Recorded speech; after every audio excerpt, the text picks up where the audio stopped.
सावळ्याची जणू सावली या मालिकेच्या जबरदस्त भागात आपण पाहणार आहोत. खूपच इंटरेस्टिंग आणि तेवढाच खतरनाक असा ट्विस्ट आपल्याला पाहायला भेटणार आहे.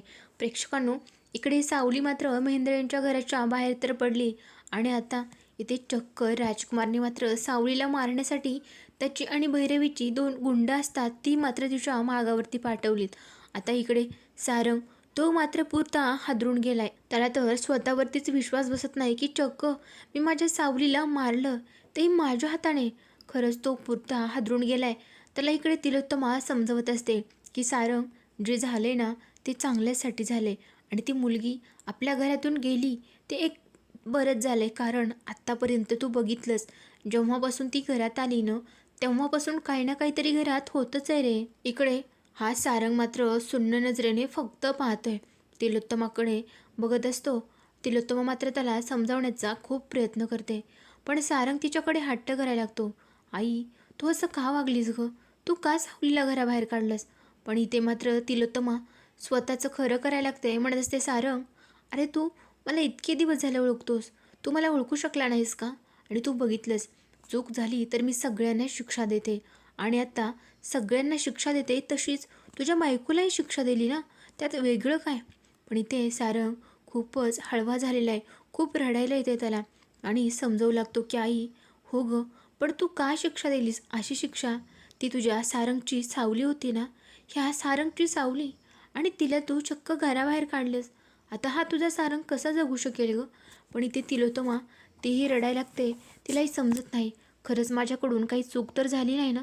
प्रेक्षकांनो, इथे मात्र खूपच मोठा आता ड्रामा घडणार आहे. दुसरीकडे हा राजकुमार तो मात्र मनोमन एवढा काही खुश झालाय आणि त्याला पाहिजे होतं सगळं तसंच झालंय. अगदी इकडे राजकुमारला सावलीला धडा शिकवायचा होता, शेवटी त्याने मात्र त्याच्या मनासारखं करून घेतलं. आणि इथे चक्क वरून मात्र इथे तिलोत्तमाच्या बाजूने बोलू लागतो की आई, खरंच सावली आज खूप चुकीची वागली. कारण ती जशी बोलली ना ते खरंच मला अजिबात अपेक्षित नव्हतं. तिचं खूप चुकले आणि सारंग, तू जे केलंस ना ते अगदीच योग्य केलंस रे. म्हणजे तू आईची निवड केलीस ना, खरंच योग्यच होतं. आजपर्यंत तू सुद्धा आईला असं कधी बोलला नाहीस. पण प्रेक्षकांनो, आता सावली मात्र तिथून निघून तर गेलीच आहे, पण रस्त्यात चक्क आता इकडे ह्या राजकुमारने पाठवलेले गुंड तिच्या अंगावरती गाडी घालण्याचा प्रयत्न करतायत. पण तेवढ्यात मात्र त्याला आता अचानक येऊन तिथे हा जगन्नाथ वाचवणार आहे आणि पुन्हा एकदा हा राजकुमारचा आणि भैरवीचा प्लॅन मात्र उद्ध्वस्त होणार आहे.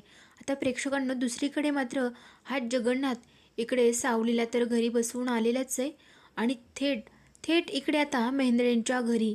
आता महेंद्र यांच्या घरी आला आहे ते मात्र सगळं बबलूच्या सांगण्यावरून.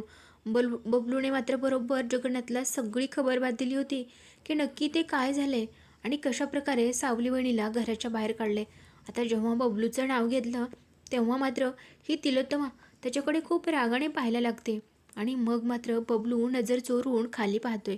आता इथे हा जगन्नाथ म्हणू लागतो, तिलोत्तमाबाई, तुम्ही माझ्या लेकीला घराच्या बाहेर काढलात, पण ही खूप मोठी चूक केलीत आणि मुळात म्हणजे माझी लेक चुकीची नाही. पण इथे इथे मात्र तिलोत्तमा त्याच्यावरती पलटवार करायला लागते. म्हणत असते, कोण लेक तुमची? आणि मुळात म्हणजे तुमची लेक सध्या आता या घरात नाही आहे आणि तिचा आणि आमचा काडी मात्र ही कसलाही संबंध नाही. आता असं म्हणल्याच्या नंतर इकडे हा जगन्नाथ बरोबर इथे ह्या तिलोत्तमाला उत्तर देतोय. पण प्रेक्षकांनो, आता खरी रंगत मात्र पुढे येणार आहे. आता सावली जेव्हा काय तिथून निघून जाणार आहे, सारंगच्या आयुष्यातून लांब कुठेतरी निघून जाणार आहे आणि चक्क मालिकेमध्ये येणार आहे ते 5 वर्षाचा लीप. आणि त्यानंतर मात्र खरी इकडे सारंग आणि सावली या दोघांच्या आयुष्यात येणार आहेत भयानक अशी वादळ. कारण सावली मात्र जातानाच आता इथे प्रेग्नेंट असणार आहे आणि त्यामुळे सावलीला नंतर मुलगा होणार आहे. पण तो मुलगा कोणाचा आहे काय नाही. जेव्हा अचानक सारंग आणि सावली यांची भेट होणार आहे तेव्हा मात्र त्यांच्या दोघांच्याही डोक्यात हजारो प्रश्नांचं थैमान असणार आहे. आता हे सगळं पुढे कसं घडणार आहे, काय होणार आहे, हे सगळं आपण पुढे सविस्तर पाहूया. त्यासाठी व्हिडिओ शेवटपर्यंत पाहत राहा. प्रेक्षकांनो, खरंच इथे जगन्नाथ जर तुम्हाला प्रत्येक एपिसोडमध्ये पाहायला आवडत असेल ना, तर नक्कीच व्हिडिओला लाईक करून तुमचा रिस्पॉन्स कळवा. आणि मुळात म्हणजे इथे आता राजकुमारचा खरा चेहरासुद्धा समोर येणार आहे. कारण प्रेक्षकांनो, जेव्हा राजकुमार आता गुंडांशी बोलत असतो, त्यांना विचारपूस करत असतो की काय रे, मी सांगितलेलं काम सगळं माझं फत्ते झालं आहे ना, तेव्हा मात्र ते गुंड सांगू लागतात, आम्ही ना त्या मुलीचा पाठलाग करतोच आहे. पण राजकुमार, त्याचा मात्र आवाज चढलेला आहे. तो म्हणत अरे किती वेळ पाठलाग करणार आहेस आणखीन? आणि मुळात म्हणजे मला लवकरात लवकर ती या जगातून नाहीशी झाली अशी बातमी पाहिजे. ही बातमी ऐकण्यासाठी मला आणखीन किती वेळ लागणार आहे? पण इथे तो गुंड म्हणत असतो, वाऊ खरंच म्हणजे सगळं सगळं होणार. पण आता सध्या कसं आहे ना, ती तुमच्या घराच्या थोडक्याच अंतरावरती, आणि तुम्हीच सांगितलं ना आपल्याला की असं घराच्या जवळ काही राडा नको आहे. त्यामुळे तिला थोडंसं लांब घेऊन जातो आणि मग बघा तुम्हाला बरोबर अगदी वेळेमध्ये बातमी पोहोचतो. आता हे सगळं सगळं मात्र राजकुमार बोलत असतो. दुसरीकडे ऐनवेळी आता सारंग इकडे सावलीकडे गाडीच्या समोर येणारच असते. तेवढ्यात मात्र तिथे हा जगन्नाथ पोहोचतो. कारण जगन्नाथ इकडे महेंद्रेंच्या घरी निघालेला असतो आणि समोर मात्र सावली अगदी सुन्न नजरेने चालत असते. तिला ना कशाचं भान असतं, ना जगाचं भान, ना स्वतः भानावर असते. अगदी एकदम सुन्न आणि ती चालत राहते आणि मागून गाडी धडक देणारच असते. तेवढ्यात मात्र जगन्नाथ तिला बाजूला खेचतो आणि मोठ्याने सावली म्हणून ओरडतो. सावली मात्र भानावर नसते. तिला समजत नसतं, पूर्णपणे हँग झालेली. इथे मात्र ती खूप आता जगन्नाथच्या गळ्यात पडून रडायला लागते. जगन्नाथ तिला सावरतो, नसतो बाळा शांत हो. जे झालं ते सगळं मला समजलंय. बबलूने मला सगळी हकीकत सांगितली. पण तू तू मात्र टेन्शन घ्यायचं नाही हं. खचून जायचं नाही. तुझा हा बाप तुझ्या पाठीशी खंबीरपणे उभा आहे ना. बघ सगळ्यांना कसा मी सरळ करतो. पण तू अजिबात टेन्शन घेऊ नकोस. आणि कसं आहे ना, आत्ता मी तिकडे जातोय महेंद्र घरी. पण सावली त्याला अडवते. पण इथे जगन्नाथ मात्र सावलीचं सुद्धा ऐकत नाही. पण ते बाद झालं. सावली, तू ना आता मला एक शब्दाने काही बोलणार नाहीस ना, मला थांबवणार नाहीस. तू ना आता सरळ आपल्या घरी जायचंस आणि तिथे तुझी अलका आई ती तुझी वाट बघते. त्यामुळे तू घरी जा, नंतर आपण पुढचं बोलूच. आता मी जरा महेंद्रेंकडे जाऊन येतो. आणि तिकडे मात्र आता जगन्नाथ जातो. दुसरीकडे प्रेक्षकांनो, आता इथे हा राजकुमार मात्र जगन्नाथशी मोठ्या गुंडांशी मोठमोठ्याने बोलत असतो.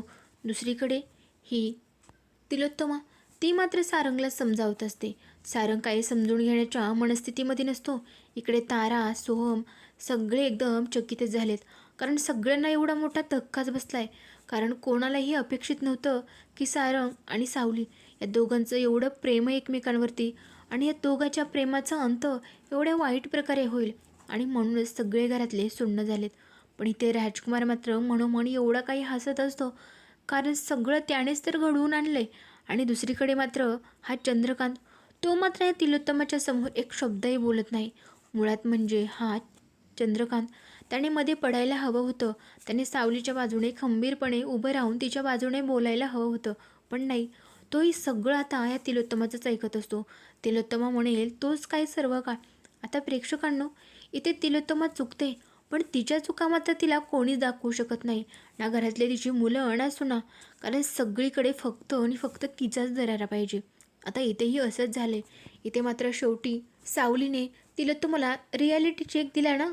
त्याचमुळे इकडे तिलोत्तमाचा मात्र इगो हार्ट झाला आणि चक्क तिने बिचाऱ्या सावलीला मात्र घराच्या बाहेर काढलं. आता घराच्या बाहेर काढण्याच्या अगोदर सावलीने तिला खूप सारं ऐकून दाखवले. आतापर्यंत तुमच्यासाठी मी किती आणि काय काय नाही केलं. पण तरीही तुम्हाला मात्र माझी कधीही काडीची किंमत नव्हती, ना कधी असणार आहे इथून पुढे. पण तरी मी शेवटचं सांगते, मी खरंच हे सगळं मनापासून केलं होतं. अगदी माझी माणसं म्हणून मनापासून सगळं केलं. पण त्याचं फळ मात्र मला कधीच भेटलं नाही. त्याच्या बदल्यात मला सतत तिरस्कार, कमीपणा एवढंच भेटलं आहे. इथे तिलोत्तमाही तिच्यावरती खूप ओरडत असते, रागवत असते. सगळे शांतपणे फक्त आणि फक्त त्या दोघींकडे पाहत असतात. सारंग मध्ये मध्ये सावलीला थांबवण्याचा प्रयत्नही करत असतो. पण सावली मात्र आज कुणालाही थांबत नाही. तिचं मात्र सुरूच आहे. कारण तिच्या मनात एवढ्या दिवस साठलेलं सगळं दुःख आज ती बाहेर काढते आणि एकदम मोकळी होते. आता अशाच प्रकारे प्रेक्षकांनो, या सगळ्या बोलण्यामुळे सावलीने चक्क सारंगचा मारही खाल्लाय. एवढं सगळं रामायण आता सावली घराच्या बाहेर जाण्याच्या अगोदर घडलेलं आहे. हे सगळं तिला चालत असताना वाटेसुद्धा तसंच आठवते. आपण किती बोललो, आपल्याला काय काय बोललो, आपला किती अपमान झाला. पण तरीही सारंग सरांनी माझ्याच कानाखाली वाजवली आणि वरून माझी बाजू घेतली नाही आणि माझी साथही दिली नाही. हेच का लग्नात दिलेलं वचन. आता यामुळे सावली मात्र खूप खचून गेली. तिला समजत नाही काय करू काय नाही. आता दुसरीकडे प्रेक्षकांनो, इकडे हा जगन्नाथ तो मात्र मेहेंद्रेंच्या घरी आलाय, आवाज देत असतो. तेवढ्यात मात्र सारंग आणि तिलोत्तमा सगळेच खाली येतात. आणि मग काय, ती मात्र इथे आल्या आल्या जगन्नाथला बोलायला लागते की काय म्हणजे इथे तुम्ही नक्की कोणाला भेटायला आलात? तुम्ही ज्याला कोणाला भेटायला आलात ना, ती व्यक्ती सध्या आमच्या घरात राहत नाही, त्यामुळे तुम्ही आलात तरी चालाल. परंतु प्रेक्षकांनो, इथे मात्र चक्क जगन्नाथ असं काय आता ह्या तिलोत्तमाचा तोरा उतरवणार आहे ना. रस्तो काय, तिलोत्तमाबाई मला माहितीच आहे आणि मला माहीत झालं म्हणून आणि म्हणूनच मी इथे आलो आहे परत. आता मला सांगा, माझ्या लेकीची यात काय चूक होती? मुळात म्हणजे प्रत्येक वेळेस प्रत्येक ठिकाणी तिला चुकीचं का म्हणतात तुम्ही? आणि तुम्ही चुकू शकतात ना, तुम्ही असे कोणी देव नाहीत लागून गेलात. तुम्ही एक सर्वसामान्य स्त्रीच आहात, माणूस आहात. आणि एक माणूस, सर्वसामान्य माणूस चुकू शकतो, तसं तुम्ही सुद्धा चुकू शकतात. आणि तिने अमृताच्या हट्टापायी स्वतः बाहेर घेऊन गेली. पण स्वतः नाही गेलेली, तिला जावं लागलं, कारण अमृता एकटी जात होती. आणि अमृताला या सगळ्यांमधून बाहेर काढण्यासाठी ती किती प्रयत्न करत होती. मला भेटायला आली, माझ्याकडून विचारपूस करत होती, नक्की मी काय करू काय नाही. पण त्याचं तुम्हाला कसलंही किंचितसंही काहीच वाटत नाही का? इथे मात्र तिलोत्तमा त्याच्यावरतीच ओरडायला लागते. रस्ते बाद झालं जगन्नाथ, तू ना आत्ताच्या आत्ता माझ्या घराच्या बाहेर हो. आता तुझाही या घराशी काही एक संबंध राहिलेला नाही. आता तुझी मुलगी, कोणती मानलेली मुलगी, मुळात तीच्या घरात नाही, तिचा आणि आमचा आता काडी मात्रही संबंध नाही. त्यामुळे तू या घरातून चालता हो. आता प्रेक्षकांनो, इथे मात्र तिलोत्तमा त्याला जाता जाता आता बोलत असते की बघ, म्हणजे आत्ता तुला तुझ्या लेकीचं एवढं दिसतंय, पण माझ्या लेकाचं काय रे, माझ्या सुनेचं काय? त्यांचा काय दोष होता सांगणं? त्यांचं मूल गमावले, खुणी आहे ती खुणी. आणि ते आता दोघांमध्ये जास्तच राडा व्हायला लागतो. सारंग आता काहीच बोलू शकत नाही, कारण एकदम तो सुन्न झालेला आहे. त्याला मात्र भानच राहिलेलं नाही, कारण सारंग आणि सावली दोघंही कायमचे निघून गेलेत एकमेकांपासून दूर. इकडे सावलीने मात्र जाता जाता सांगितलं आता की खरंच आजपासून ही सावली आणि सारंग या दोघांचा चॅप्टर क्लोज झाला आहे. आजपासून सावली ह्या उंबरठा कधीही ओलांडणार नाही आणि कधीही तुमच्या घरात येणार नाही. त्यामुळे मात्र बिचारा तर म्हणता येणार नाही, कारण त्याने एकदाही सावलीची बाजू घेतली नाही. अगदी आईच्या बाजूने खंबीरपणे उभं राहिला, पण सत्याची साथ मात्र दिलेली नाही. आता याचमुळे प्रेक्षकांनो, मालिकेमध्ये भलताच काहीतरी ट्विस्ट येणार आहे. आणि इथे मात्र आता चक्क राजकुमार जेव्हा फोनमध्ये बोलत असतो, तेव्हा मात्र हे सगळं बोलणं इकडे ही अमृता ऐकणार आहे. आणि अमृता मात्र आता सारंगला जाऊन सांगणार आहे. पण इथे सारंग अमृताच्या डोक्यावरती परिणाम झाला आहे, त्यामुळे खरंच त्यावरती विश्वास ठेवणार का? आणि हे सगळं तिलोत्तमाला सांगणार का? नक्की आता प्रेक्षकांनो पुढे काय घडणार आहे? आणि 5 वर्षाच्या लीपनंतर तर काय, दोघांच्याही सोबत एक एक मूल दाखवले. सावलीसोबत तिचा मुलगा आणि सारंगसोबत मुलगी. पण आता सारंगसोबतची मुलगी, नक्की सारंगचं दुसरं लग्न झालं आहे का, इकडे त्यांनी दत्तक वगैरे घेतली, नक्की काय असं मॅटर असणार आहे ना? सगळं आपण पुढे पाहणार आहोत पुढच्या भागात. त्यासाठी अशाच मालिकांचे नवनवीन अपडेट्स जाणून घेण्यासाठी आपल्या चॅनलशी कनेक्ट राहा आणि व्हिडिओला लाईक, शेअर आणि चॅनलला सबस्क्राईब करा.